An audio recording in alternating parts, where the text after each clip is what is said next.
Good morning and welcome to this webinar presented by Trigg Minerals. Today we're joined by Trigg's Managing Director, Andre Booyzen, Executive Chairman, Timothy Morrison, and Chief Geologist, Jonathan King. Today's webinar will focus on Trigg's recently announced acquisition of the Antimony Canyon Project in Utah, USA. I'll now hand over to Timothy and the team. Thank you, Kristen. And we're thrilled today to have the opportunity to talk to shareholders and outline the strategic rationale behind our acquisition of the Antimony Canyon Project in Utah. Today, Andre will discuss the broader rationale and the broader market trends in the antimony space that support our acquisition in Utah. And we'll also talk about the recent addition to the team of Vihan Kleihans, a global leader in the antimony industry.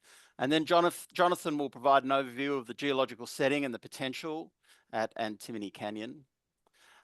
Before I hand over to Andre, I want to thank Andre for his immediate contribution to the team. Andre has delivered value to Trigg shareholders from day one through his vision and drive. He's driven the strategic acquisition of a key US asset, positioning the company as a global leader in the development of antimony projects for the US market. And he's building a team with unique experience drawing on his global networks. So Andre, with that, thank you, and over to you. Thank you very much, Tim. Thanks for those kind words. So just starting off to say we've actually got a great team at Trigg. I mean, the board of directors is pretty much hands-on and involved, and they're always bringing new opportunities and new ideas to the game. So it's a team effort from everyone. So just coming back to the USA, just a bit about the antimony market in the USA and why we felt it was probably a good time to go into the USA. So the US is the largest consumer of antimony in the Western world. Now, obviously, they can't supply a lot of it themselves. Various reasons, the main one being their previous reliance on China, which is now dried up, as China can't even supply their own demands anymore.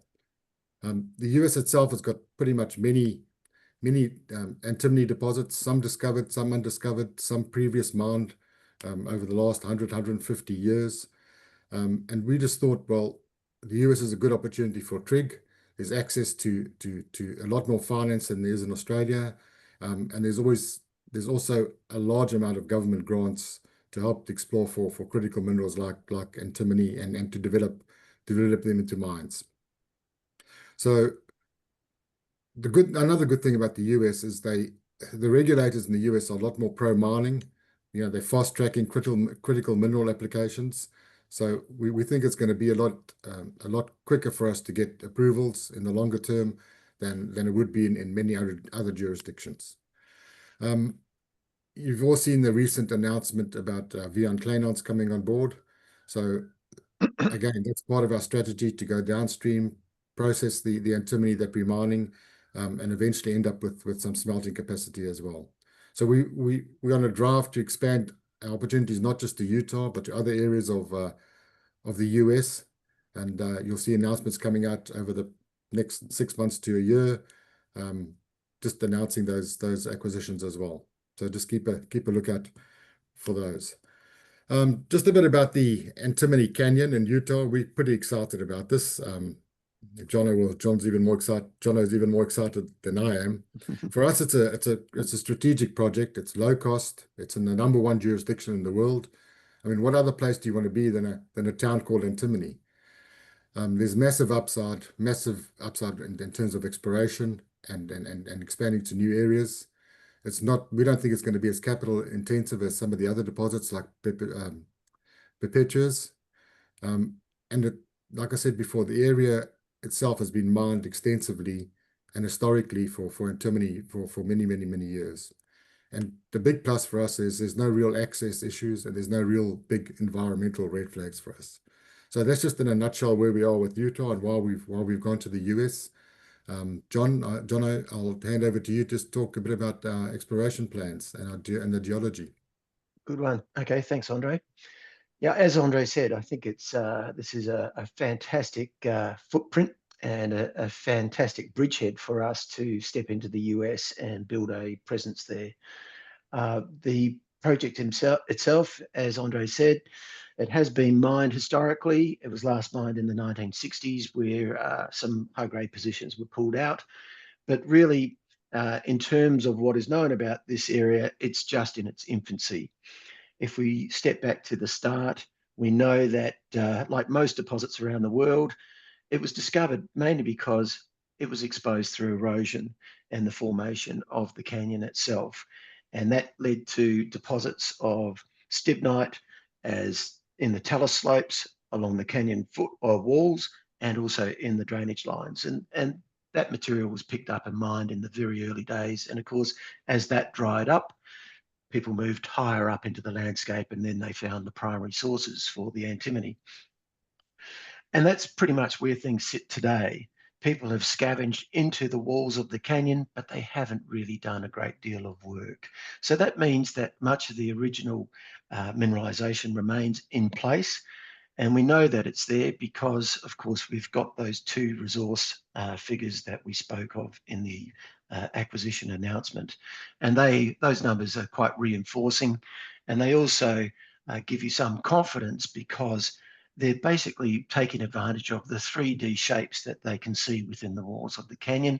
They get a good feel for the width of the mineralization, a good feel for the grade, and it also gives some depth continuity from those other drainages, the secondary drainages, which are now reaching back into the canyon walls.